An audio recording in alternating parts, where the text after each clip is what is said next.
السلام علیکم ورحمت الله وبرکاتہ. محترم لیدونکو،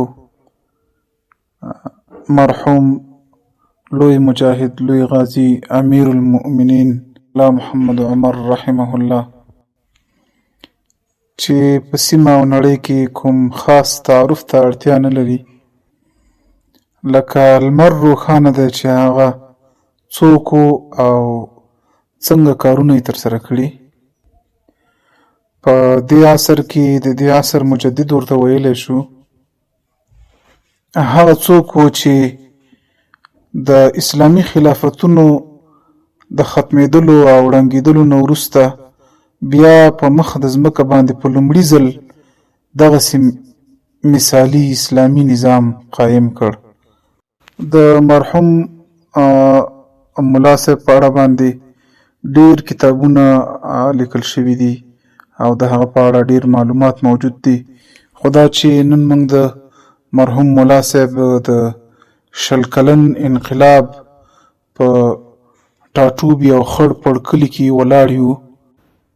په دې کوم خړ پړ کلي کې چې تاسې ما وینئ، دا هغه کلی دی چې دلته مرحوم ملا صاحب چې په 100-200 مترۍ او 300 مترۍ کې د یرغلګرو کفارو بیزونه او نظامي اډې موجودې وي، همدارنګه د همدغې سیمې فضا او هوا د رنګ رنګ جاسوسي او بمباردمان کوونکو الوتکو څخه ډکې وي. خو د دې هر څه باوجود د اسلامي امارت بنسټګر مشر مرحوم ملا محمد عمر الله جل جلاله په خپل حفظ و امان کې کلونه په همدغې خړ پړ کلي کې وساتلو. زه ډېرې خبرې کول نه غواړم، خو دلته چې ما ولیده او عجیبه راته ښکاره شو، هغه یو عجیبه تصادف دی چې د دې کلي نوم مرزي، همدارنګه د مرحوم ملا صاحب نوم هم مجاهد ملا محمد عمر، او همدارنګه دې کور کې چې کوم کس ملا صاحب ته پناه ورکړې وه او هغه یې د خپل ځان سره ساتلو، نو د هغه کس نوم هم عمر دی. بله خبره چې په دې ځای کې د تعجب وړ ده هغه دا ده، که تاسې چیرته د دغې کلي زیارت وکړئ او دلته راشئ، نو دا به درته په ډاګه معلومه شي چې په دې ټوله سیمې کې تر ټولو د ژوند کولو په لحاظ او یا هم د آبادۍ په لحاظ باندې او یا هم د پرمختګ په لحاظ باندې تر ټولو کمزوری کلی به همدغه کلی درته ښکاره شي. څو محدود کورونه دي، ورسره خوا کې نږدې بل کلی هم نشته، ورنه لرې پراته نور کلي دي. همدارنګه ډېر داسې د کمزورتیا او داسې احساس به وکړي چې په دې ځای کې عادي ژوند کول هم ډېر زیات مشکل دي. نو دا چې په داسې یو سختو حالاتو کې چې ټوله نړۍ ستا په لټه کې وي او ستا په شاوخوا پراته وي او ته بیا په داسې یو ځای کې کلونه عمر تېروي، نو دا د الله تعالی قدرت او په حکمت باندې دلالت کوي. همدارنګه د مرحوم ملا صاحب په ایماندارۍ او مسلمانۍ باندې دلالت کوي، او همدارنګه په قوي عزم او لوړ مورال باندې دلالت کوي. همدغه هغه څه دي چې هغه معنوي قوت دی چې د ټولې نړۍ مادیاتو ته یې ماتې ورکړه. دا هغه څه دي چې که څوک یې مني او که څوک یې نه مني، دا یو تریخ او ستر حقیقت دی. دا د مرحوم امیر المؤمنین رحمه الله هغه مختصره کوټه او هغه مختصر اتاق دی چې کلونه یې په همدې مختصر اتاق کې تیر کړل.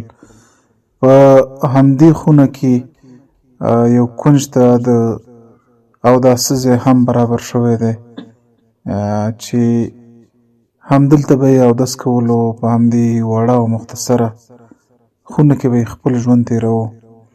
همدارنګه په ډېرو ورځو کې به کله د دې خونې مخې ته برنډه کې د لمر لپاره یو څو شېبو ته کېناسته.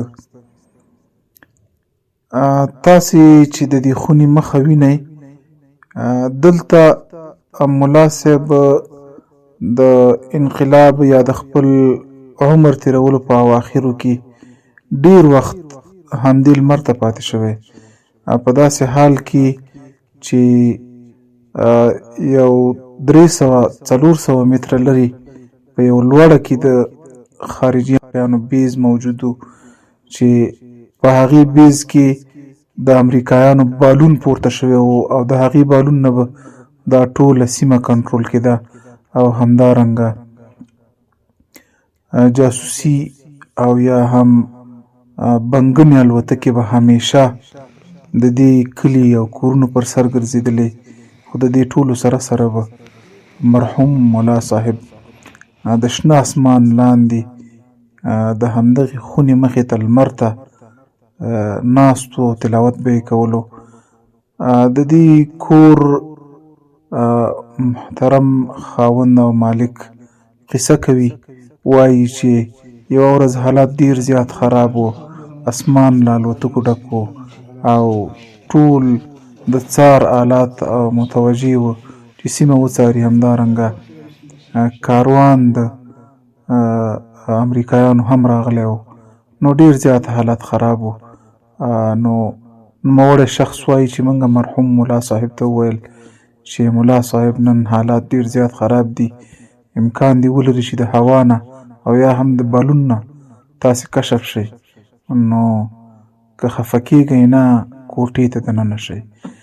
مرحوم ملا صاحب په جواب کې ورته وویل چې ما په الله تعالی باندې ځان سپارلی او الله تعالی به دوی په ما باندې ړانده کوي، دوی هیڅ نشي کولی، زه همدلته لمر ته کښېنم او خپل تلاوت کوم. په دې سیمه کې او خصوصا په دغه ځای کې عجایب او کرامتونه ډیر زیات موجود دي. د دې خونی او یا د دې کور مالک قصه کوي چې دغه د ملا صاحب مرحوم د مختصره خونه او اطاق دا به سره د دې چې موږ د ډیر غربت سره مخامخ وو، خو دغه خونه موږ په اوړي او ګرمۍ کې یخه ساتلې او په یخنۍ کې مو ګرمه ساتلې. داسې مو یخه ساتلې په اوړي کې لکه د اے سی یا ایر کنډیشن هوا چې پکې برابر وي، او همدارنګه مو په یخنۍ کې داسې ګرم ساتلې لکه بخارۍ چې پکې ورپکې همیشه لګېدلې وي. همدارنګه حیرانتیا خبره دا ده چې په دې خونه کې ډیر زیات خلک اوسېدل، په دې کور کې ډیر زیات خلک اوسېدل، 2 ورونه او همدارنګه ورېرونه او ډیره زیاته لویه کورنۍ ده.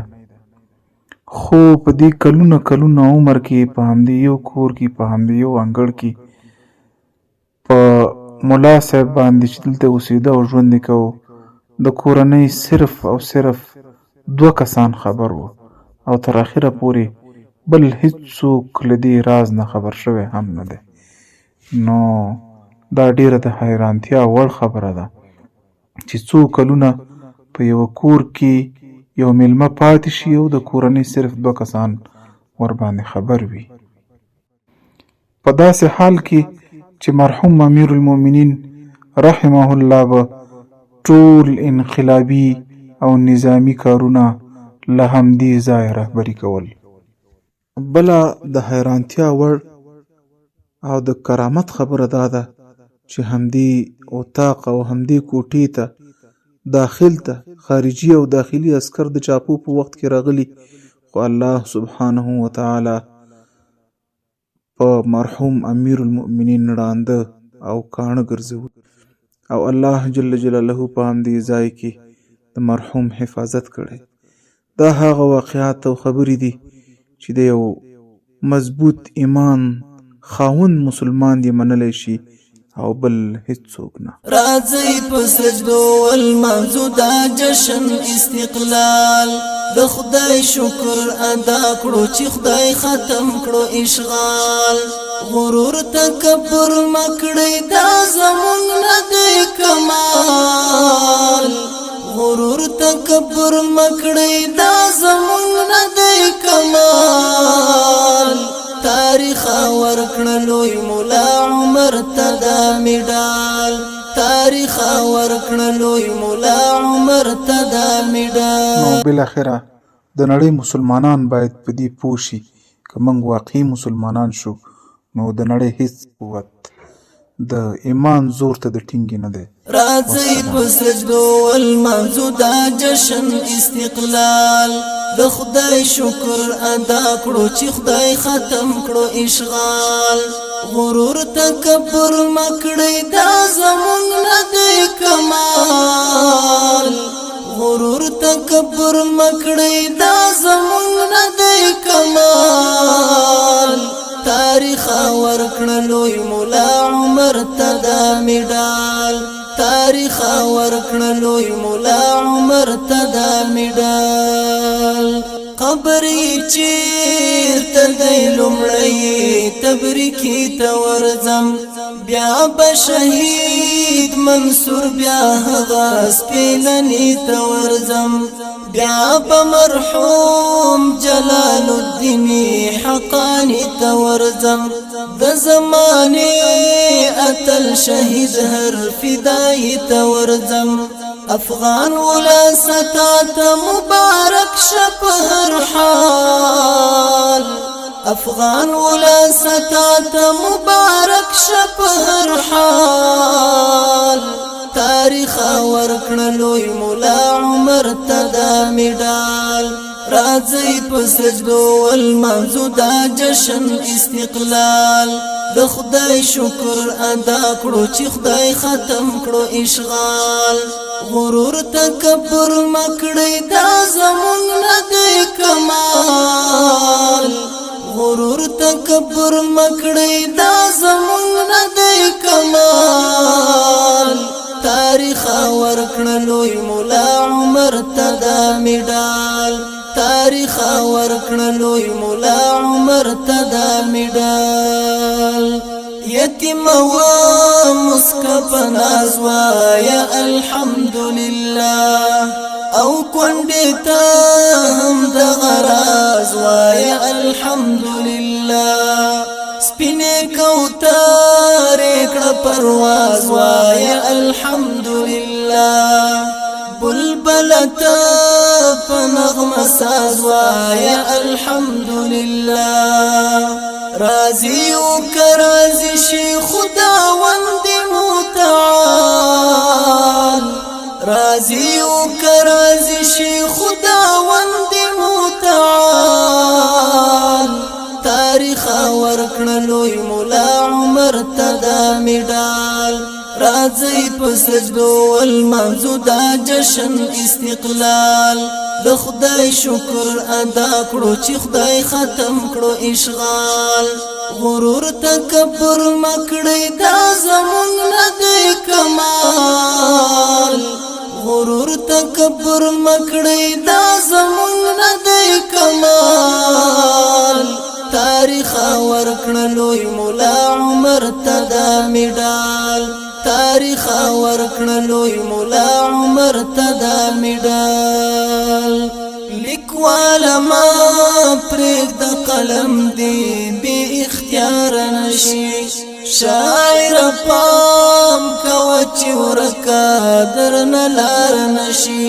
ستا مجاهد قلم او ژبه ګنهګار نشي، ښه په قرار اخلی قدم چې متلوار نشي. همدا د عجز وخت دی او همدا د فتح کال، همدا د عجز وخت دی او همدا د فتح کال. تاریخ ورکړلوی مولا عمر تدا میډال، راځئ په سجدو ولمانځو دا جشن استقلال، د خدای شکر ادا کړو چې خدای ختم کړو اشغال. غرور تکبر مکړی دا زمونږ نه دی کمال، غرور تکبر مکړی دا زمونږ نه دی کمال. تاریخ ورکړلوی مولا عمر تدا میډال، تاریخ ورکړلوی مولا عمر تدا میډال. تاریخ هم خیانت ونه کړې رښتیا ولیکا چا هیواد خرڅ او چا ګټلی بیرته دا ولیکا څوک دی غازی څوک دی خائن دغه صفا ولیکا د فدایانو کارنامې هر غزا ولیکا منعمت منعم کړې بیا منعم خدای لا یزال منعمت منعم کړې بیا منعم خدای لا یزال تاریخ ورکړلوی مولا عمر تدا میډال راځي په سجدو والمانځو دا جشن استقلال د خدای شکر ادا کړو چې خدای ختم کړو اشغال غرور تکبر مکړی دا زمونږ نه دی کمال غرور تکبر مکړی دا زمونږ نه دی کمال تاریخ ورکړلوی مولا عمر تدا میډال تاریخ ورکړلوی مولا عمر تدا میډال